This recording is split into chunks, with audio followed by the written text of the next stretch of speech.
உங்கள் அனைவருக்கும் மற்றும் இதை ஆன்லைன் வழியாக கேட்கிற பிள்ளைகளுக்கும் முதலாவது இயேசுவின் நாமத்திலே எல்லாருக்கும் வாழ்த்துக்கள். நீதிமொழிகள் நாம் 14வது அதிகாரம் 19வது வசனத்தை படித்துக் கொண்டிருக்கிறோம். அதை நாம் வாசிக்க கேட்போம். நீதிமொழிகள் 14:19. நீதிமான்களுடைய வாசற்படியிலும் குனிவதுண்டு. சரி, அப்ப இதை பத்தி நம்ம கடந்த நாள்ல யோசேப்பிற்கு முன்பாக அவருடைய சகோதரர்கள் மனம் மாறி குனிந்ததையும், குனிந்தது என்பது தாழ்த்துவதற்கு தொடர்பாக இருக்கலாம். ரெண்டு வகையா நம்ம பேசுறோம். அதை தாவீதுக்கு முன்பாக அவருடைய எதிராக இருந்த மக்கள் குனிவதையும் நாம் இந்த உலகத்திலே தங்களுடைய வாழ்நாளில் நடந்ததை பற்றி நாம் பார்த்தோம். இன்று தீயோர் கடைசி வரை மனம் மாறாமலே தீயோராக வாழ்ந்து இயேசுவுக்கு முன்பாக சத்துருவாக இருந்து பாதபடியாக்கி போடுவதையும், தீமையான மக்களும் பொல்லாத மக்களும் இயேசுவின் காலத்தில், அப்போஸ்தலருடைய காலத்தில், நம்முடைய காலத்தில் தேவனுக்கு எதிராக இருந்த மக்கள் தங்களை தாழ்த்தி குனிந்துவதும் ரெண்டு வகையா பேச போறோம். இப்போ முதல் வகையானது மனம் மாறி தங்களை தாழ்த்தின மக்களை பற்றி நாம் பார்க்க போறோம். பிறகு மனம் மாறாமலே இருந்த மக்களையும் நாம் பார்க்க போறோம். இது எந்தெந்த மனிதர்களுக்கு விரோதமாக தீமை செய்தார்களோ அந்த மனிதர்களுக்கு முன்னாகவே குனிவதை பற்றி, சபைக்கு முன்னாடி குனிந்ததையும் நாம் பார்க்க போகிறோம். சிலர் குனியாமலே இருந்ததையும் பற்றி நாம் பார்க்க போறோம். ரெண்டு காரியங்களையும் நாம் பார்த்துட்டு இந்த நாளில் இந்த வசனத்தை கத்திஸ்தமானால் முடிக்கலாம்.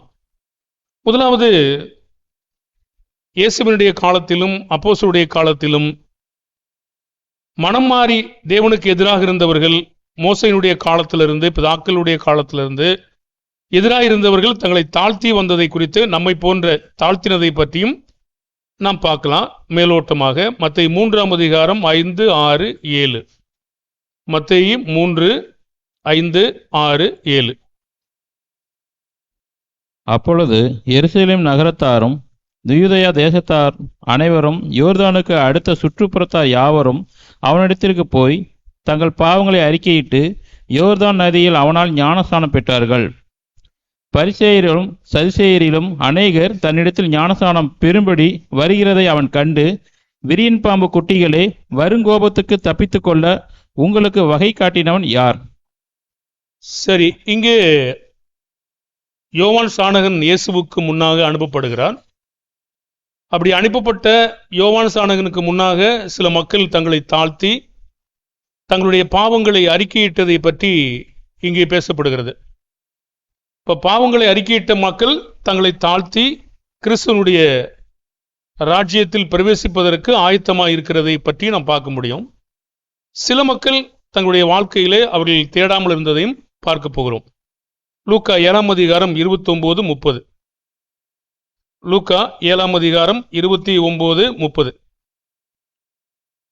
யோவானுடைய உபதேசத்தை கேட்ட ஆயக்காரர் முதலான சகல ஜனங்களும் அவனாலே ஞானஸ்நானம் பெற்று தேவன் நீதிபரர் என்று அறிக்கையிட்டார்கள்.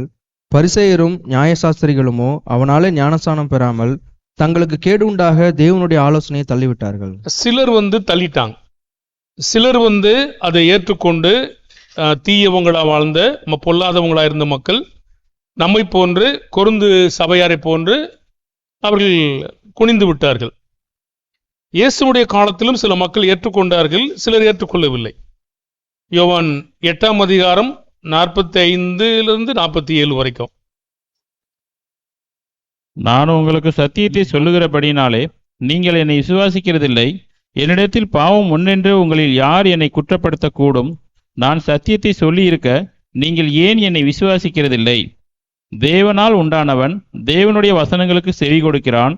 நீங்கள் தேவனால் உண்டாயிராதபடியினால் செவி கொடாமல் இருக்கிறீர்கள் என்றார்.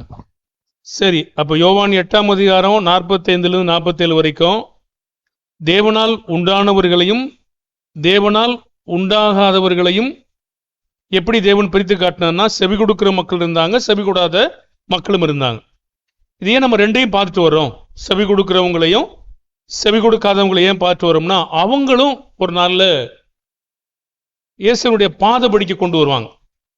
அப்போ நல்லவங்களுக்கு முன்னாடி குனிகிற காரியங்களும் அங்க இருக்கு என்பதற்காக தான் அதை நம்ம சுட்டி காட்டிட்டு வரோம்.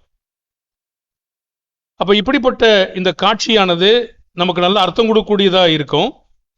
இயேசுனுடைய காலத்தில் அவர் எதிர்த்து ஏற்றுக்கொள்ளாமல் கொலை செஞ்சிட்டாங்க இல்லையா, அவங்க கூட எப்படி இருக்காங்கன்னு பாருங்க. அப்போஸ்தலர் நடபடிகள் 2ஆம் அதிகாரம் 36, 37, 38 வரைக்கும். ஆகையினால் நீங்கள் சிலுவையில் அறைந்த இந்த இயேசுவையே தேவன் ஆண்டவரும் கிறிஸ்துமாய் இருக்கிறார் என்று இஸ்ரவேல் குடும்பத்தார் யாவரும் நிச்சயமாய் அறிய கடவர்கள் என்றான். இதை அவர்கள் கேட்டபொழுது இருதயத்திலே குத்தப்பட்டவர்களாகி பேதுருவையும் மற்ற அப்போஸ்தலரையும் பார்த்து, சகோதரரே, நாங்கள் என்ன செய்ய வேண்டும் என்றார்கள். பேதுரு அவர்களை நோக்கி, நீங்கள் மனம் திரும்பி ஒவ்வொருவரும் பாவ மன்னிப்புக்கென்று இயேசு கிறிஸ்துவின் நாமத்தினாலே ஞானசானம் பெற்றுக்கொள்ளுங்கள், அப்பொழுது பரிசுத்த ஆவியின் வரத்தை பெறுவீர்கள். சரி, போதும். இங்கே ஏறக்குறைய அநேகம் ஆயிரம் மக்கள் ஞானசானம் பெற்றதை நீங்க பார்க்க முடியும். எதுக்காக இதை சொல்றோம் அப்படின்னு கேட்டீங்கன்னா, கொடுத்துருங்க, உனக்கு என்ன வேணும்? யாருது?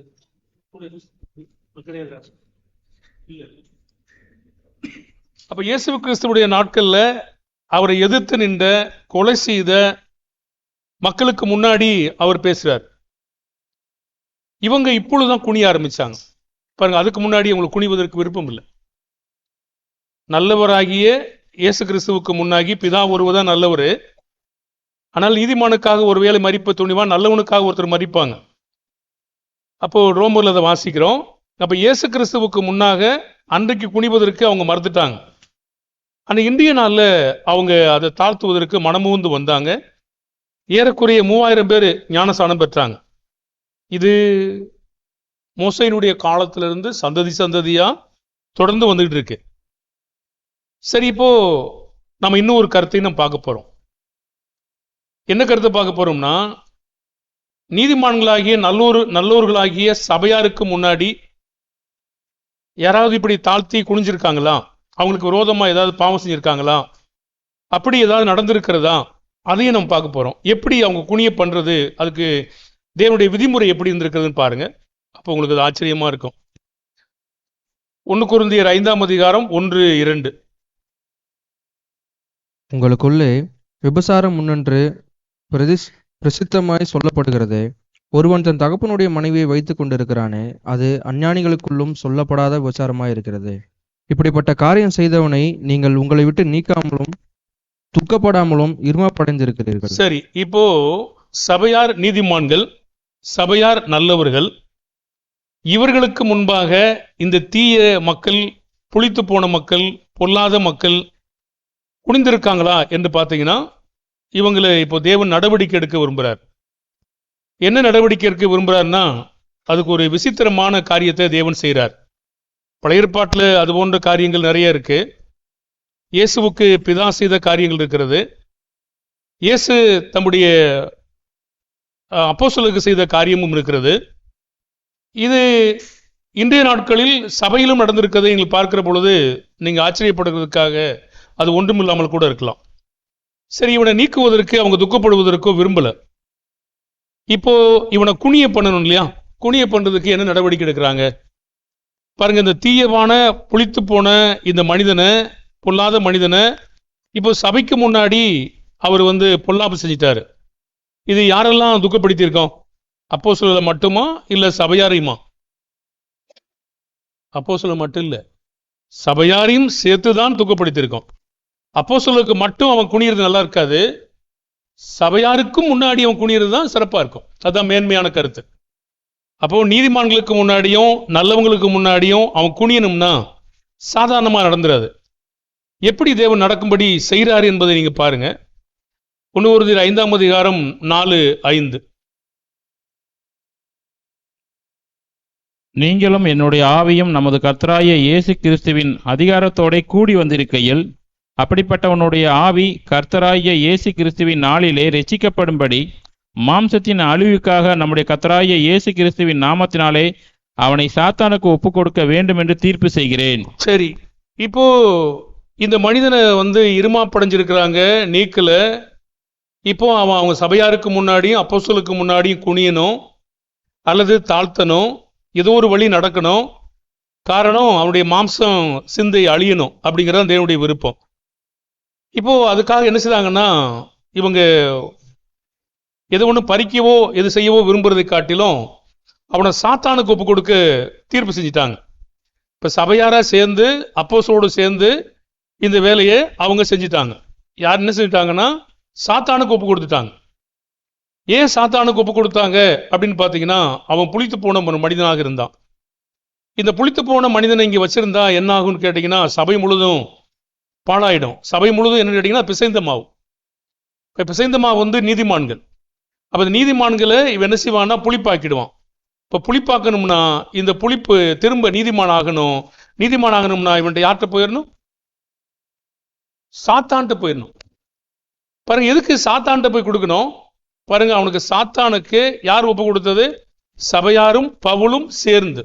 ஒரு வார்த்தை இருக்கு 5 நாள்ல, நீங்களும் என்னுடைய ஆவியும் நமது கர்த்தராகிய இயேசு கிறிஸ்துவின் அதிகாரத்தோட கூடி வந்திருக்கையில். ஒரு வார்த்தை இருக்கான், கூடி வந்திருக்கையில். அப்போ ஒரு நோக்கம் என்ன? அதை அப்படி தாழ்த்தும்படி அவங்க செய்ததுக்கான நோக்கம் என்னங்க? ஒரு வார்த்தை இருக்கு, இயேசு கிறிஸ்துவின் நாளிலே அவன் ரட்சிக்கப்படும்படி. ரட்சிக்கப்படணும்னா ஏற்கனவே ரட்சிக்கப்பட்டு ஞானஸ்நானம் பெற்றிருக்காரு. அப்ப இன்னும் ரட்சிக்கப்படணும், அவன் அந்த பாவத்திலிருந்து காப்பாற்றப்படணும். முழுவதுமாக அந்த மாம்சத்தின் சிந்தை நீங்கணும். மாம்சத்தின் அழிவுக்காக ஒரு வார்த்தை இருக்கா, அழிவுக்காக. அப்ப இந்த 2 காரணங்களை அவன் விட்டு நீங்குவதற்காக இவன் யார்கிட்ட போயிருந்து? இப்போ சாத்தான்கிட்ட சபையாரும் அப்போஸ்தலனாகிய பவுலும் சேர்ந்து ஒப்பு கொடுக்க வேண்டிய அவசியம் இருந்தது. அப்ப இந்த பொல்லாத புளித்த நடக்கை யாரையெல்லாம் துக்கப்படுத்தினது என்பதை பாருங்க. இப்போ நம்ம கேள்வியானது, தீயோர் நல்லூருக்கு முன்னாடியும் நீதிமானுக்கு முன்னாடி குனியணும். அப்ப தீயோருக்கு முன்னாடி நல்லூருக்கு முன்னாடியும் நீதிமானுக்கு முன்னாடியும் குனியணும்னா அவங்க முன்னாடியே வரணும்.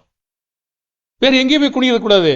யாருக்கு விரோதமா ஒரு பாவத்தை செஞ்சு யாரை கலக்கம் உண்டாக்கி யாரை புளிப்பை உண்டாக்குனானோ அவங்களுக்கு முன்னாடியே அவன் குனிய பண்ணணும்னா இந்த வேலையானது என்ன செய்யணும்னு பாருங்க. அவனை என்ன செய்யணும் அப்படின்னு சொல்றார். 2 கொரிந்தியர் 2ஆம் அதிகாரம் 5-6 படிங்க. துக்கம் உண்டாக்கினவன் எனக்கு மாத்திரமல்ல, ஒருவாறு உங்க எல்லாருக்கும் துக்கம் உண்டாக்கினான். நான் உங்கள் எல்லார் மேலும் அதிக பாரம் சுமத்தாதபடிக்கு இதை சொல்லுகிறேன்.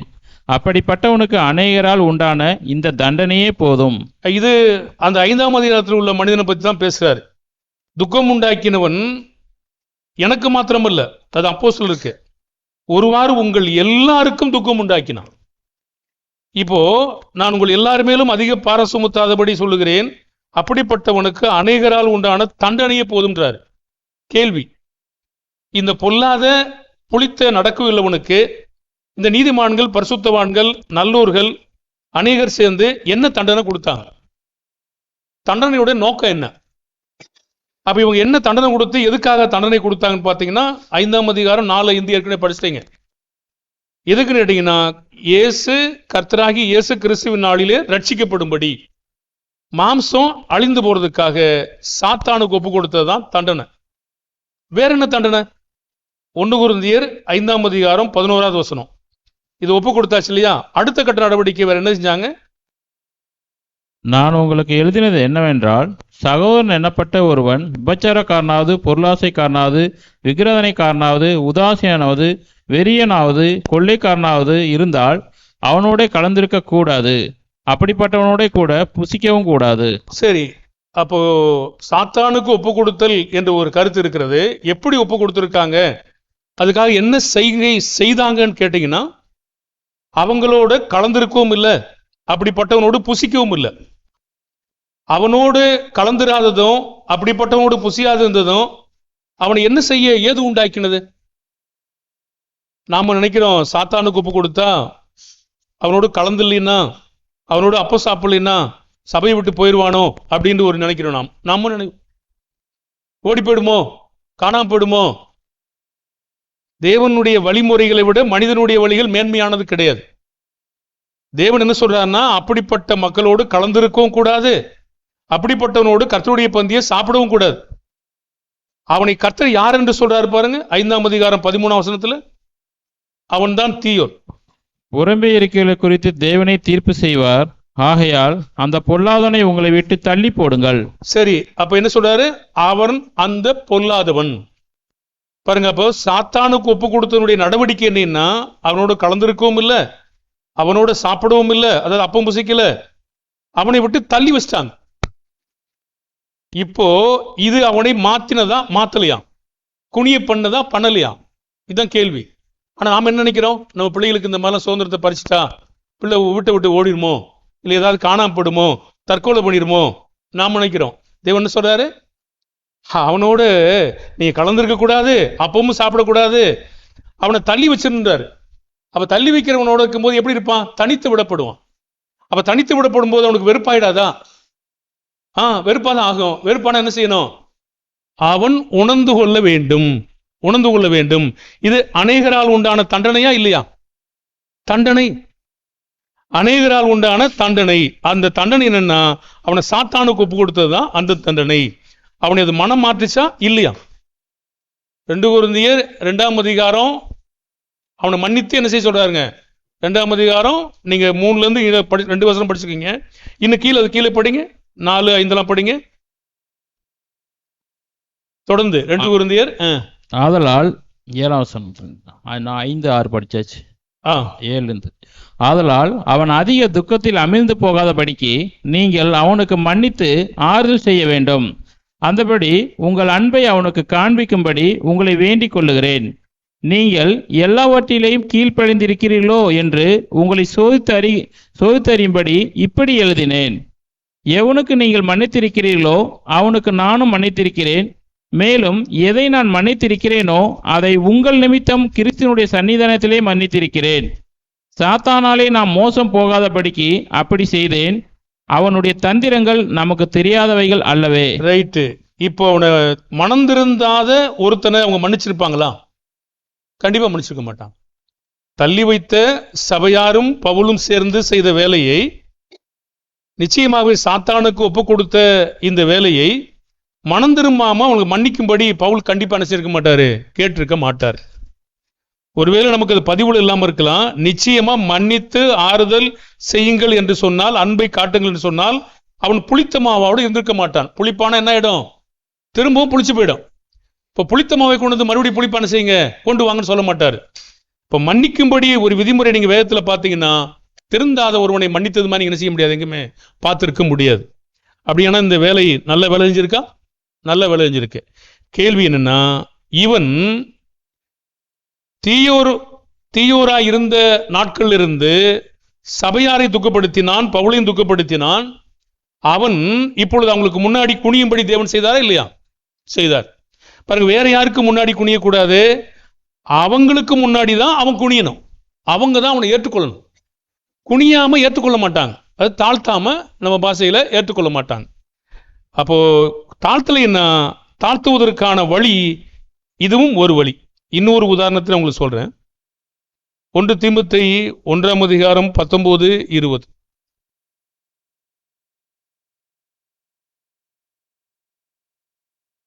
1 தீமோத்தேயு 1ஆம் அதிகாரம் 19, 20. இந்த நல்மனசாட்சியை சிலர் தள்ளிவிட்டு விசுவாசமாகிய கப்பலை சேதப்படுத்தினார்கள். இமெனேயும் அலெக்சாந்தரும் அப்படிப்பட்டவர்கள்.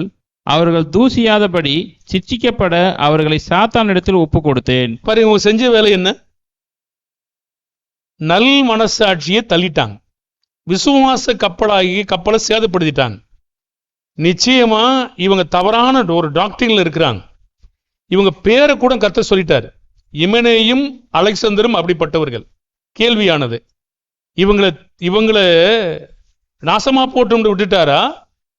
அவர்கள் தூசியாதபடி சிட்சிக்கப்பட, ஒரு வார்த்தை இருக்கா, சிட்சிக்கப்பட. அவங்கள கத்துட்டு மோசமா கொடுத்து கத்துட்டு விட்டாங்களா, இல்ல தூசியாதபடி சிட்சிக்கப்படணும் அப்படிங்கிற சாத்தாண்ட ஒப்பு கொடுத்தாங்களா? பாருங்க, அப்போ இந்த வழிகள் எல்லாம் பாருங்க, தேவன் ரொம்ப ஆச்சரியமா நமக்கு வச்சிருக்காரு. அப்ப இதெல்லாம் சாத்தானிடத்தில் அவர்கள் ஒப்பு கொடுத்தார்கள். அப்போ 1 கொரிந்தியர் 11ஆம் அதிகாரம் 32ல நாம் கர்த்தரால் சிட்சிக்கப்படுகிறதில் இதுவும் ஒரு வழியா இருக்கிறது. 1 கொரிந்தியர் 11:32 வாசிங்க.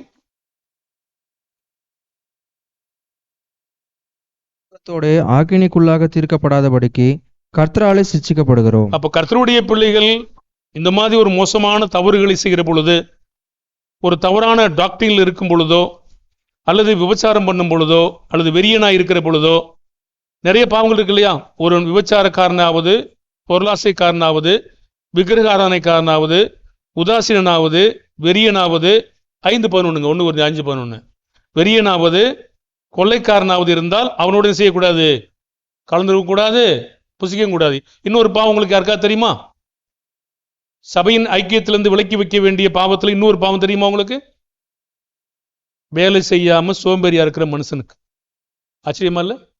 வேலை செய்யாம சோம்பேறியா இருந்து நீங்க யாராவது இருப்பீங்கன்னா தொடர்ந்து அவனையும் சபை ஐக்கியத்திலிருந்து என்ன செய்வார்? கர்த்தர் வந்து தள்ளும்படி சொல்றாரு. படிக்கணுமா? அந்த பாடம் வரும்போது படி. தெசலோனிக்கர் புத்தகத்தை படிச்சு பாருங்க. 1-2 தெசலோனிக்கர் படிச்சு பாருங்க. அங்க அந்த பாடமும் சேர்ந்துதான் இருக்கு. அப்போ இந்த இத்தனை விதமான பாவங்களை தேவன் புளித்த மாவு என்று அழைக்கிறார். புளிச்சு போவாங்க இவங்கெல்லாம். சபைக்கு மற்றவங்களையும் சோம்பேறி ஆக்குவாங்க. கண்டிப்பா நிச்சயமாக இந்த பாவத்தில் சொல்லப்பட்ட விபச்சாரக்காரன், பொருளாசைக்காரன், விக்கிரகாரனைக்காரன், உதாசீனன், வெறியன், கொள்ளைக்காரன், இன்னும் வேலை செய்யாத சோம்பேறி, இவங்களையும் நம்ம என்ன செய்யணும்? அப்படி தள்ளி வைக்கணும். அப்போ இதெல்லாம் என்ன சொல்லுதுன்னு கேட்டீங்கன்னா, இந்த தள்ளி வைக்கிறதுக்கான நோக்கமானது எங்கே ஒப்பு கொடுத்தாங்க? இவனை, விபச்சாரக்காரனை சாத்தானிடத்தில். சபையாரும் செஞ்சாங்க, அப்போஸ்தலரும் செஞ்சாங்க, தனிப்பட்ட அப்போஸ்தலரும் செஞ்சிருக்கிறாங்க. பாருங்க, அது அவனை அழிவுக்காக அல்ல, மன்னிக்கணும், மாம்சத்தின் அழிவுக்காக. அவன் கெட்டு போயிட்டோம் அப்படி அல்ல, சிட்சிக்கப்பட வேண்டும் என்பதற்காக சாத்தானிடத்தில் ஒப்பு கொடுத்தார்கள். அப்போ ஒரு வழிமுறையில இது ஒரு வழிமுறை. சபையாரை சேர்ந்து அல்லது மூப்பர்கள் இருப்பார் என்றால் அவர்கள் சேர்ந்து இந்த விதமான பாவம் செய்தவங்களை சாத்தானுக்கு ஒப்பு கொடுக்க அவர்களுக்கு அதிகாரம் இருக்கிறது. அப்ப இதெல்லாம் வந்து பாருங்க, நாம கூட சொல்றாரு 1 கொரிந்தியர் 11:32 நாம் நியாயந்தீர்க்கப்படும் போது உலகத்தோட ஆக்கினைக்குள்ளாக தீர்க்கப்படாதபடி கர்த்தரால் சிட்சிக்கப்படுகிறோம். அப்ப நம்ம கர்த்தரால் சிட்சிக்கப்படுகிறதில் இதுவும் ஒரு வழியின் முறையா இருக்கிறது என்பதை நாம் ஒப்புக்கொள்கிறோமா? நாம் ஒப்புக்கொண்டாலும் சரி, ஒப்புக்கொள்ளாவிட்டாலும் சரி, ஏற்றுக்கொண்டாலும் சரி, ஏற்றுக்கொள்ளாவிட்டாலும் சரி, தேவனுடைய வழி அது. பாருங்க, ஏற்றுக்கொண்டாலும் அவருடைய வழி வழியாக தான் இருக்கும். நாம் இவைகளை அறிந்து கொள்ள வேண்டும். உபாகமம் 8:5. உபாகமம் 8:5. புத்திரனை சிட்சிக்கிறது போல உன் தேவனாகிய கர்த்தர் உன்னை சிட்சிக்கிறார் என்று நீ உன் இருதயத்தில் அறிந்து கொள்வாயாக. அப்போ நம்ம அறிந்து கொள்ள வேண்டிய அவசியம் இருக்கு. மாறாக நாம் சோர்ந்து போகக்கூடாது, அற்பமாகவும் எண்ணக்கூடாது. போங்க, எல்லாரும் என்னை விலைக்கு வச்சுட்டாங்க, யாரும் என்கிட்ட அப்போ சாப்பிட மாட்டேங்கிறாங்க, யாரும் என் கூட கலந்து பேசிக்கிற மாட்டேங்கிறாங்க. அப்படியானா நான் என்ன செய்யறது? நான் வேற ஒரு சபைக்கு ஓடி போயிறேன். நம்ம மக்கள் செய்யறது வேலை என்னங்க? அந்த பக்கத்தில் இருக்க சபைக்கு போயிடலாம். இது இருக்கு, அது கிறிஸ்தவன் சபை தானே. இங்கேயே திருந்தலையே, நீ கிறிஸ்தவன் சபையில் போய் எங்க எப்படி திருந்து அப்போ சாப்பிட்டு நீ ஆக்கினதான் தீர்க்க முடியும்? திருந்துவதற்கு தேவன் ஒரு வாய்ப்பு கொடுத்தானே, அங்கே போய் உட்காந்துக்கிறேன்னா அங்கே என்ன அர்த்தம்? அவர் நினைக்கிறார், போ பரவாயில்ல, இவன் காணிக்க கொஞ்சம் கொடுப்பான், அவனை சேர்த்துட்டா நல்லதுதான் சொல்லி அவன் சேர்த்துக்கிறான். என்ன வழிமுறை அது? ஒரே அடிச்சுவோடி எங்க இப்போ பாருங்க. அப்ப எதுக்கு என்று அவன் கண்டுபிடிக்காமல் இந்த வேலை செய்வான் என்றால் இவன் என்ன தெரிஞ்சிருக்கிறான்? அப்ப அது ஆக்கினைக்கு எதுவாக இருக்குமே தவிர நேர்மையானதாக இருக்க முடியாது. அவன் சிட்சிக்க வேண்டும். அன்னைக்கெல்லாம் கிறிஸ்தவன் சபை வேற எங்க இருந்திருக்கிறாதா? இல்லையா? ரோமாபூர்ல இல்லையா? கலாத்திய நாட்டில் இல்லையா? அல்லது சிமிர்னா, எபேசு அங்கெல்லாம் இல்லையா? ஏன் பக்கத்துல போய் கூடிட முடியாதா? வீடுகள் ஆசரிக்கலையா? ஏன் அந்த மனிதன் திருந்தி மறுபடியும் அதே சபைக்கு வந்தான்? ஏன்? அதுதான் வழிமுறை. பிறகு எதற்காக சிட்சிக்கப்பட்டோமோ அதை உணர்ந்து கொண்டவர்களாக அவன் சரியாக இருந்தான். ஆனா இன்றைக்கு இருக்கிற மக்கள் எப்படி இருக்காங்க? இங்கே கடிந்து கொண்ட இந்த மாதிரி சபையை விட்டு அவங்க ஐக்கியத்தில் தள்ளி வச்சா எப்படி இருப்பாங்க? ரொம்ப தூரத்துக்கு போயிருப்பாங்க. அப்படி யாரையும் நம்ம இது வரைக்கும் தள்ளி வைக்கல. ஒரே ஒரு மனிதன் தான் நம்ம அப்படி வச்சிருக்கிறோம் சபையா. நீங்களாம் அந்த காலத்துல இல்லை. பாருங்க, அவங்க திரும்ப இங்கே இருந்தாங்க, திரும்ப மன்னிப்பு கேட்டவங்க திரும்ப உள்ளே வந்தாங்க. அவங்க பக்கத்தில் இருக்கிற சபைக்கு போகலாம், அப்படிலாம் போகல. பாருங்க, அவங்க ஒரு நீதிமான மனுஷன் தான். அநியாயம் செஞ்சுக்கிட்டு இருந்தாலும் திருந்தி மறுபடி அந்த வேலையை செஞ்சாங்க. ஆனா இன்றைக்கு இருக்கிற மக்கள் கடிந்து கொள்வதில் ஏற்றுக்கொள்ள முடியல. பக்கத்தில் இருக்கிற சபைக்கு போயிடலாமா, அங்க போயிடலாமா, அந்த பம்மல்ல போயிடலாமா, அனாபத்து போயிடலாமா, இப்படி யோசிக்கிறாங்க மக்கள். இது எவ்வளவு மோசமான சூழ்நிலை இருதயத்தை கொடுக்கும். இல்லை நாமளே வீட்டில் குடிக்கிறோமா, ஒரு 5 பேர் 6 பேர் இருக்கோம், அதுவே போதுமா? என்ன வளருவீங்க நீங்க? அடங்கி இருக்காத தன்மை உங்களை எப்படி வளர்க்க முடியும்? அது எப்படி வளர்க்கும்? என்ன காரணங்களுக்காக தேவன் செய்கிறாரோ அதை செய்வதை விட்டு ஒரு பிள்ளை தகப்பனார் அடிக்கும் பொழுது தகப்பட்டு எல்லாம் ஓடி போய் அருகில் பக்கத்தில் ஹோட்டலில் உட்காந்துக்கிட்டா சிக்ஷிக்கப்பட்டுச்சா? இல்லையே, அது தப்பிச்சுக்கிடுச்சு. அங்க இருந்து சிக்ஷையிலிருந்து ஏற்றுக்கொள்ளல. அடங்கி இருக்க வேண்டும் என்றுதான் தேவன் விரும்புகிறார். சிக்ஷிக்கப்படவும் தூசியாதபடியும் இருக்க வேண்டும் என்று விரும்புகிறார். அன்றைக்கு இருக்கிற சபையாரும் இன்றைக்கு இருக்கிற சபையாரும் வித்தியாசமானவர்கள். அடங்கி போவது விரும்பல, ஆகார் மாதிரி ஓடி போறது விரும்புறாங்க. பாருங்க, இந்த விதமான முறைமைகளா வேதத்தில் இல்லைங்க. அது அந்த விதமான முறைகள் சில மக்கள் இருப்பாங்க, ஆனா அது வேதத்தின் முறையாக அல்ல. நாம் சோர்ந்து போகக்கூடாது, அற்பமாயும் எண்ணக்கூடாது. நீதிமொழிகள் 3:11 வாசிங்க.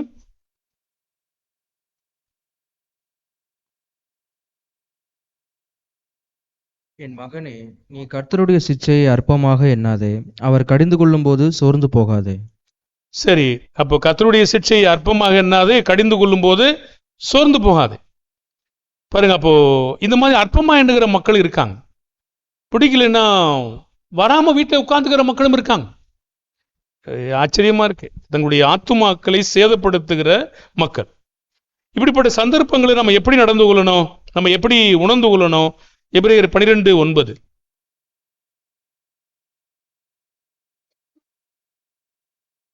எபிரேயர் 12:9. அன்றியும் நம்முடைய சரீரத்தின் தகப்பன்மார்கள் நம்மை சிட்சிக்கும் போது அவர்களுக்கு நாம் அஞ்சி நடந்திருக்க நாம் பிழைக்கத்தக்கதாக ஆவியில் பிதாவுக்கு வெகு அதிகமாய் அடங்கி நடக்க வேண்டும் அல்லவா? அந்த மாதிரி நம்ம சிட்சிக்கும் போது நம்ம வெகு அதிகமா அடங்கி நடக்கணும் சொல்லி நோக்கத்தை உணர்ந்து கொண்ட பிள்ளைகளாக இருக்கணும். நோக்கம் என்ன?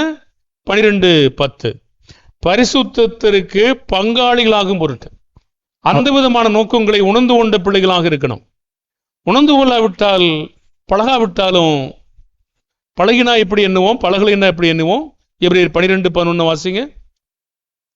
எந்த சிச்சையும் தற்காலத்தில் சந்தோஷமாய் காணாமல் துக்கமாய் காணும், ஆகிலும் பிற்காலத்தில் அதில் பழகினவர்களுக்கு அது நீதியாகிய சமாதான பலனை தரும். சரி, அப்ப எந்த சிட்சையும் தற்காலத்தில் சந்தோஷமாய் காணாமல் துக்கமாய் காணும், ஆகிலும் பிற்காலத்தில் அது பழகினவர்களுக்கு நீதியாகிய சமாதான பலனை தரும். நான் 2 நாளைக்கு முன்னாடி யாரோட பேசிக்கிட்டு எனக்கு நினைவு இல்லை. பிள்ளைகளை அடிக்கும் போதும் சிச்சிக்கும் போதும் அந்த பிள்ளை கோபமாயிடும், என் பிள்ளை உள்ளுக்குள்ளேயே விழுந்துக்கிறோம். அப்போ என்னுடைய பேரன் ஜோசப் தான் எனக்கு கனவு வந்துச்சு. என் பேத்தி மாதிரியும் பேரனையும் அடிச்சாங்கன்னா அவங்க உள்ளே நுழைஞ்சுக்குவாங்க, நாய்க்குட்டி மாதிரி. தூரம் ஓடுறது இல்லை பாருங்க. தூரம் அடிச்சா தூரம் பிள்ளைங்க ஓடும் பார்த்துருக்கீங்களா? உள்ளே நுழைஞ்சா என்ன ஆகுது? நாய் எப்படி நுழைக்குதுங்க? அடிச்சிங்கன்னா திரும்ப நீ தான் எச்சம்மான், நான் தாண்டி போக மாட்டேன், நீ தான் சொல்லுது. அது ஓடுற பிள்ளைகளுக்கும் உள்ளே நுழையிற பிள்ளைகளுக்கு வித்தியாசம் இருக்கா? நீங்க நம்புங்க. அந்த மாதிரி பிள்ளைங்க நல்ல பிள்ளைங்க பாருங்க. அப்போ அந்த பிள்ளைங்க நீங்க பார்க்கும்போது அடிச்சிங்கன்னா உள்ளே நுழைஞ்சிக்கிட்டே வருவாங்க, காலுக்குள்ளே நுழைஞ்சுவாங்க பாருங்க. அவன் அப்படிதான் நுழைகிறான், இப்போ அப்படித்தான் நுழைகிறான். பின்னாடி பெருசாக வரும்போது எப்படி இருப்பானோ அது அப்போ பார்ப்போம் பாருங்க. அப்போ அவனுக்கு என்ன தோணுதுன்னா, ஓடுறதுக்கு பதிலாக உள்ள நுழையிற வேலை வச்சிருக்கிறான். நீ தான், நான் எங்கே போக முடியாது, இங்கே தான், நீங்க கூட இருப்பேன். இப்போ என்ன சொல்றது? உங்களுக்கு என்ன வரும்? தண்டிக்க மனசு வராதுங்க. அவனை இன்னும் தேற்றி வேற மாதிரி கொண்டு போகலாமா அப்படி வரும். அதுதான் தேவனுடைய பிள்ளைங்க, நல்ல சுபாவங்கள். நீங்க சிறு பிள்ளையிலிருந்து சில மக்களை கவனிச்சுட்டே வந்தீங்கன்னா அதிகமா நல்லா அந்த பிள்ளைகளை நேசிப்பதற்கும் வளர்ப்பதற்கும் உதவிகரமா இருக்கும். அப்ப பிள்ளைகளை தேவன் நம்ம சிட்சிக்கும் போது நீங்க 2 Corinthians 1 படிச்சு பார்ப்பீங்கன்னா, கிட்டி சேர்ந்தவரை அழைக்கணும். சிட்சிக்க கிட்ட நெருங்கி தான் போகணுமே தவிர தூரம் ஓடக்கூடாது. இப்ப தூரம் ஓடுற பிள்ளைகள், பரியாசம் பண்ற பிள்ளைங்களும், அற்பமா என்ற பிள்ளைங்களும், தேவனுக்கு பயப்படாத பிள்ளைகளும், யாரு நெருங்கி வர்றாங்களோ அவங்களை சரண்டர் ஆகிட்டே இருக்காங்க. அவங்கள நீங்க இன்னும் அதிகமா அன்பு வரக்கூடிய வேலையை நீங்க செய்ய முடியும். சரி, அப்படியானால் இந்த பாடங்களை நம்ம ஒருவாறு இயேசு கிறிஸ்துவுக்கு நெருக்கமா கொண்டு வந்துட்டோம். இப்போ நம்ம இது வரைக்கும் நம்ம பார்த்தோம் இந்த பாடத்தை. இயேசுனுடைய காலத்தில், யோவானுடைய காலத்தில், பிறகு சபையிலும் அப்போஸ்தலருடைய காலத்திலும் எப்படி அவர்கள் தங்கள் குனிந்திருக்கிறார்கள், எப்படி தாழ்த்தி இருக்கிறார்கள், தாழ்த்துவதற்கு என்ன நடவடிக்கை எடுத்தார்கள் என்று நாம் பார்த்தோம். அப்ப வெளிப்படுத்தல் 3:19 சொல்றாரு, சிட்சையுடைய நோக்கம் நம்மை குறித்து என்னன்னா, நேசிக்கிறவங்களை தான் கர்த்தர் சிட்சிக்கிறார். தேவனுடைய நோக்கம் ஒரே நோக்கம் தாங்க. வெளிப்படுத்தல் 3:19, நான் நேசிக்கிறவர்கள் எவர்களோ அவர்களை கடிந்து கொண்டு சிட்சிக்கிறேன், ஆகையால் நீ ஜாக்கிரதையா இருந்து மனம் திரும்பு. அப்ப நம்ம கடிந்து கொள்ளும் போதும், நம்மளை சிட்சிக்கும் பொழுதும், நம்மளை சாத்தானுக்கு ஒப்பு கொடுக்கும் போதும் தேவன் நம்மளை வெறுத்துட்டான்னு அர்த்தமா? பாவத்தை வெறுத்திருக்கார், நம்மளே வெறுக்கலையே. நாம் செய்கிற பாவங்களை தேவன் வெறுக்கிறார். நம்மை நேசிக்கத்தானே செய்கிறாரு. நாம் சிட்சிக்கப்படவும் தூசியாதபடியும் நியாயத்தீர்ப்பு நாளில் ரட்சிக்கப்படவும் மாம்சத்தின் அழிவுக்காக நம்மை சிட்சிப்பதற்காக சாத்தானிடத்தில் கொடுக்கும் பொழுது நம்ம என்ன செய்யணும்? அன்பு கூறணும். பாருங்க, அப்படி நம்ம அன்பு கூர்ந்து சரியா இருப்போம்னா ஒரு சபையை பார்த்து தேவன் இவ்வாறு சொல்றார். வெளிப்படுத்தல் 3ஆம் அதிகாரம் 7-9. பிலதெல்பியா சபையின் தூதனுக்கு எழுத வேண்டியது என்னவெனில், பரிசுத்தம் உள்ளவரும் சத்தியம் உள்ளவரும் தாவீதின் திறவுகோலை உடையவரும் ஒருவரும் பூட்டக்கூடாதபடிக்கு திறக்கிறவரும் ஒருவரும் திறக்கக்கூடாதபடிக்கு பூட்டுகிறவருமாய் இருக்கிறவர் சொல்லுகிறதாவது, உன் கிரியைகளை அறிந்திருக்கிறேன். உனக்கு கொஞ்சம் பலன் இருந்தும் நீ என் நாமத்தை மறுதலியாமல் என் வசனத்தை கை கொண்டபடியினாலே இதோ திறந்த வாசலை உனக்கு முன்பாக வைத்திருக்கிறேன், அதை ஒருவனும் பூட்ட மாட்டான். இதோ யூதர் அல்லாது இருந்தும் தங்களை யூதர் என்று பொய் சொல்லுகிறவர்களாகிய சாத்தானுடைய கூட்டத்தாரில் சிலரை உனக்கு கொடுப்பேன். இதோ அவர்கள் உன் பாதங்களுக்கு முன்பாக வந்து பணிந்து நான் உன்மேல் அன்பாய் இருக்கிறதை அறிந்து கொள்ளும்படி செய்வேன். இயேசு இந்த பிலதெல்பியா சபைக்கு என்ன சொல்றாருங்க? சாத்தானுடைய கூட்டத்தாரை சிலரை அந்த சபைக்காக கொடுக்க போறார். அந்த சபையில கொடுக்கும் பொழுது அவங்க வந்து என்ன சொல்ல போறாங்க? இப்போ அவர்கள் வந்து உன் பாதங்களுக்கு முன்பாக பணிவாங்களா? பூமியில தான். பாருங்க, அப்படியானால் தீயோர் நீதிமொழிகள் மீண்டும் வாசிங்க. நீதிமொழிகள் அந்த 14:9 வாசிங்க.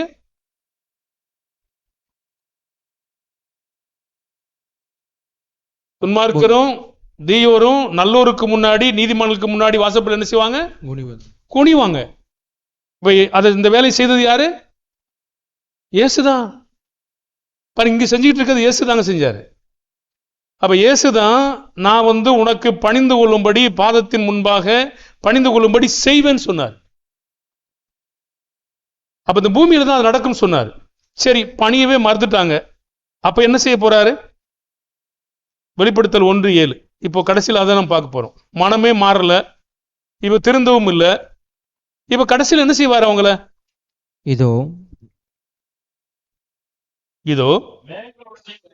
கண்கள் யாவும் அவரை காணும், அவரை குத்தினவர்களும் அவரை காண்பார்கள், பூமியின் கோத்திரத்தார் எல்லாரும் அவரை பார்த்து புலம்புவார்கள். அப்படியே ஆகும். ஆமேன். சரி, போதும். அப்ப இயேசு கிறிஸ்துவுக்கு முன்னதாக இந்த சத்தியம் நிச்சயமாக நிறைவேறும். மனம் திரும்பினாலும் சரி திரும்பாட்டாலும் சரி, யாரும் தேவன் தப்ப விடுவாரா இல்ல குனிய வச்சிருவாரா? நல்ல நோக்கத்திற்காக பணிந்து வர்றவங்களும் இருக்காங்க, மனம் மாறி செய்றவங்களும் இருக்கிறாங்க. மனம் மாறாட்டாலும் நிச்சயமாக இவங்களாம் பணிய வைப்பாரா அப்படின்னு நம்ம பார்ப்போம். சங்கீதம் 110:1. ஒரு 5 நிமிஷம் போறங்க. சங்கீதம் 110:1. கர்த்தர் என் ஆண்டவரை நோக்கி, நான் உம்முடைய சத்துருக்களை உமக்கு பாதபடியாக்கி போடும் வரைக்கும் நீர் என்னுடைய வலது பாசத்தில் உட்காரும் என்றார். சத்துருக்களை பாதபடியாக்கி போடும் வரைக்கும் ஆளுகை செய்வார். மத்தேயு 22:44. நான் உம்முடைய சத்துருக்களை உமக்கு பாதபடியாக்கி போடும் வரைக்கும் நீர் என்னுடைய வலது பாரசத்தில் உட்காரும் என்று கர்த்தரின் ஆண்டவருடைய சொன்னார் என்று சொல்லியிருக்கிறானே என்று சொன்னார். எபிரேயர் 1:13. மேலும் நான் உம்முடைய சத்துருக்களை உமக்கு பாதபடியாக்கி போடும் வரைக்கும் நீருடைய வலது பாரசத்தில் உட்காரும் என்று தூதர்களில் யாருக்காவது எப்போதாயிலும் அவர் சொன்னதுண்டான்னு கேட்கிறார். எபிரேயர்ல குறிச்சுங்க 10ஆம் அதிகாரம் 12-13 கூட அதுக்காக காத்துக்கிட்டு இருக்காரு. 1 கொரிந்தியர் 15:24-25 படிங்க, முடிச்சிருவோம். 1 கொரிந்தியர் 15:24-25. உண்டாகும். அப்பொழுது அவர் சகல துரைத்தனத்தையும் சகல அதிகாரத்தையும் வல்லமையையும் பரிகரித்து தேவனும் பிதாவுமாயிருக்கிறவருக்கு ராஜ்யத்தை ஒப்பு கொடுப்பார். எல்லா சத்துருக்களையும் தமது பாதத்திற்கு கீழாக்கி போடும் வரைக்கும் அவர் ஆளுகை செய்ய வேண்டியது. ரொம்ப ஆச்சரியமா இருக்கு இல்லையா? அப்ப யாராவது மிச்சம் இருப்பாங்களா? ஒருத்தர் இருக்க மாட்டாங்க. இந்து, முஸ்லீம், கிறிஸ்டின், தேவனுக்கு கீழ்ப்படியாதவங்க, பயப்படாதவங்க, கடவுள் இல்லைன்னு சொல்றவங்க யாரும் மிச்சம் இருக்க மாட்டாங்க. எல்லாரையும் பாதப்படியில் கொண்டு போடுவாருங்க. குனிஞ்சே ஆகணும், வேற வழியே கிடையாது. பாருங்க, மனம் மாறி நீங்க உள்ள வரலாம், மனம் மாறலினாலும் விட போறது கிடையாது, நிச்சயமா கொண்டு வந்துருவாங்க. அப்ப கடைசியில நீதிமொழிகளை படிச்சு முடிச்சிருங்க. 14, 19. இந்த ஒரு மைக் இருக்குல்ல, எடுக்கலையா? தீயோர் நல்லோருக்கு முன்பாகவும் துன்மார்க்கர் நீதிமான்களுடைய வாசற்படியிலும் குனிவதுண்டு. சரி, அப்போ தீயோர் நல்லோருக்கு முன்னாடியும், அப்போ துன்மார்க்கர் நீதிமான்களுடைய வாசப்படியிலும் குனிஞ்சிருவாங்க. குனியாம யாராவது இருக்க முடியுமா? பூமியிலையும் நடக்கும், சபையிலையும் நடக்கும். அப்படி நடவாத ஒன்றும் கடைசியில் நிற்கிறதும் இல்லை, அதுவும் கூட நடக்கும். இப்போ உதாரணத்துக்கு ஒரு வசனம் சொல்கிறேன் பாருங்களேன். நீங்கள் அன்னைக்கு போய் பார்ப்போம். நான் எந்த முடிவும் நாங்கள் சொல்லலைங்க. வெளிப்படுத்தின விசேஷம் 2வது அதிகாரம்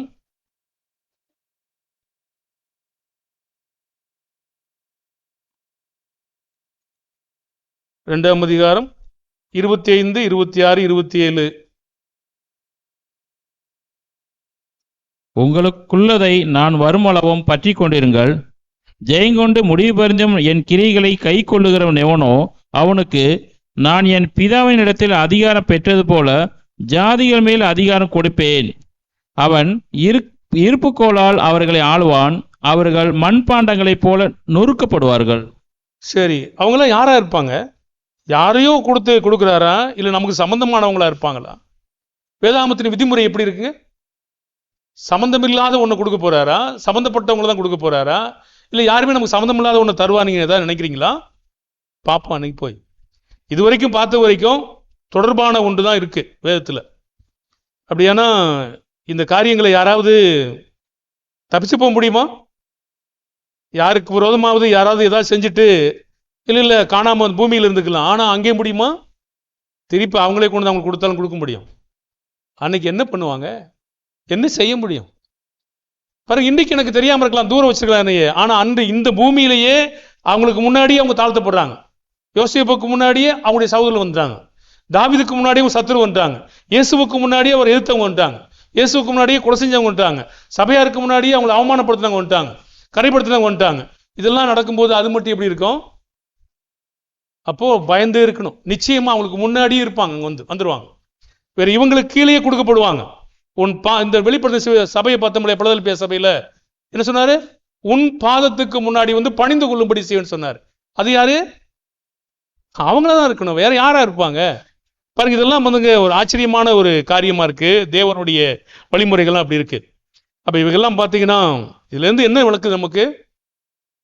தீமை செஞ்சாலும் நல்லது செஞ்சாலும் தீமை செஞ்சுட்டு துன்மார்க்கம் செஞ்சுட்டு ஒருத்தருக்கு விதமா தப்பிக்கலாம் என்று நினைச்சிட முடியாதுங்க. ஒருவேளை பூமியில நாம விளக்கப்பட்டிருக்கலாம், ஆனா திரும்பவும் அங்கே அவங்ககிட்டயே போகும்படி செஞ்சிருவாரு. இயேசுவை எல்லாரும் எதிர்த்தாலும் கடைசியில் எங்கேதான் கொண்டு போய் நிப்பாட்டாருங்க? அப்போஸ்தலர் எங்கே எதிர்த்தாலும் எங்கே போய் நிப்பாட்டாருங்க? அங்கேதான் அவங்களோட நிப்பாட்டுவாரு. அப்ப எந்த ஒரு காரியமும் எங்கே நாம யாரை வேலை செய்யறோமோ அங்கேயே கொண்டு நிப்பாட்டுவார். அப்போ என்ன பண்ணுவாங்க? எல்லாருடைய வாய்களும் அடக்கிப்படும், ஒன்றும் பேசவே முடியாதாமா. அவர் எதுக்குன்னு கேட்டீங்கன்னா கேட்கவே முடியாது. பாருங்க, அந்த மாதிரி இருக்காங்க. கருத்து என்ன கேட்டீங்கன்னா, தீமை செய்யாம வாழ்வோம், துன்மார்க்கம் செய்யாம வாழ்வோம், நாம் எல்லோரையும் அன்பு கூறுவோம், யாரையும் நாம் பகைக்காம அன்பு கூர்ந்து சத்தியத்தின் நிமித்தம் பகிப்போம். ஆனால் கர்த்தருடைய அன்பில் தப்பிக்க முடியாது என்பதை நாம் நினைவு கொள்ளணும். எல்லாமே தப்பிச்சுட்டு போய் நாம் முடியவே முடியாது. தேவன் இந்த பூமியிலே கொண்டு வந்துருவாரு, இல்லைன்னா மரித்த பிற்பாடு அப்போ திரும்ப கொண்டு வந்திருப்பாரு. என்ன பண்ண முடியும்? ஒன்றும் பண்ண முடியாது. அப்போ 12 அப்போஸ்தலர்கள் ஒரு கேள்வி கேட்டாங்க. எல்லாத்தையும் விட்டு பின்பற்றினமே எங்களுக்கு என்ன கிடைக்கும் கேட்டாங்க.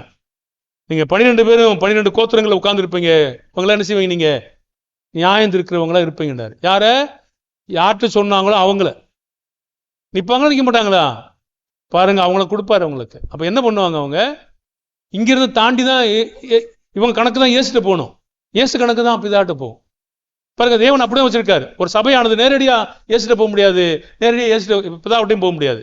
ஒரு சபையானது அங்க இருக்கிற மூப்பர்கிட்ட நிக்கணும், அந்த மூப்பர்கள் அப்போஸ்தலர் கணக்கு கொடுக்கணும், அவங்ககிட்ட கொடுப்பாங்க, அவங்ககிட்ட கொடுக்கணும். அப்படிதான் போகும். பாருங்க, வேதத்தின் விதிமுறைகளை அப்படிதான் தேவன் வச்சிருக்காரு. இல்லை இங்கிருந்து தாவிலாம் போயிட முடியாது, நம்ம தாவி போக முடியாது. அவங்க என்ன தீர்ப்பு சொல்றாங்களோ அதான் தீர்ப்பாக தேவன் எடுத்துக்குவார். ஒரு மனுஷனை ஏற்றுக்கொள்ளல அப்படின்னா அந்த தீர்ப்பு எது வரைக்கும் நிற்குமா? மற்ற 10 படிச்சிருப்பீங்க நீங்க. உங்கள் ஒரு பட்டணங்களையோ எங்கே பிரவேசிக்கும் போது உங்களை ஏற்றுக்கொள்ளாமலோ உங்களுடைய வார்த்தை அசட்டை பண்ணிட்டாங்கன்னு என்ன செய்யுங்க? காலில் படிந்த தூசியை என்ன செய்யுங்க? தட்டி விட்டுருங்க. அது எது வரைக்கும் நிற்கும்? நியாய தீர்ப்பு நாள் வரைக்கும் நிற்கும். இப்போ போகிறோம், ஒரு வீட்டில் கேட்குறாங்க, ஏற்றுக்கொள்ள இது சொல்கிறாரா? அது சரியான தீர்ப்பாக இருக்குமா? இல்லை, அதுக்கு பாடம் வேறையாக இருக்கு. அவங்க யார்கிட்ட அனுப்பப்பட்டாங்க, எவ்வளோ காலம் அவங்க சத்தியத்தை கேட்டாங்க, புதிய மக்களா, கேட்டுக்கிட்டு இருந்த மக்களா, அப்படிலாம் ஒரு பாடம் இருக்கு பாருங்க. அப்படியானால் இவங்க தான் அதுக்கான பொறுப்பாளி. அப்படிதான் இருக்காங்க. அப்போ எந்த ஒரு காரியங்களும் தப்பிக்கவே முடியாது. அதே மாதிரி குடும்பத்தில் பிள்ளைகள் பெற்றோருக்கு கீழ்ப்படியாமல் இருந்துட்டு பிள்ளைகளை விட்டு தூரமாக தப்பிச்சிட முடியாத, பெற்றோருக்கு கீழ்ப்படுகிற பொறுப்பு பிள்ளைகளுக்கு இருக்கிறது. அது கர்த்தர் நிமித்தமாக இருக்கிறது. கர்த்தர் நிமித்தமான காரியங்களுக்கு அவங்க கணக்கு என்ன செய்யணும், சொல்லணும். அவங்கள்ட்ட தான் கணக்கு கேட்பாரு. ஏன்னா அவங்களுக்கு தான் அந்த அதிகாரத்தை தேவன் கொடுத்துருக்காரு. தாயா இருந்தாலும் சரி, தகப்பனா இருந்தாலும் சரி, அந்த அதிகாரத்தை அவங்க தான் கொடுத்துருக்காரு. ஒருவேளை துன்மார்க்கமாக இருந்தால் அவங்க கணக்கு சொல்லணும். ஆனால் சிறப்பான கர்த்தருடைய அதிகாரம் அவங்களுக்கு கொடுக்கப்பட்டிருக்கிறது. அதையும் அவங்க மதிக்க வேண்டும் என்று கர்த்தர் கேட்கிறார். அப்போ கர்த்தருடைய அதிகாரத்தில் நாம் பயந்திருப்போம். கர்த்தர் நம்மை ஆசீர்வதிப்பார்.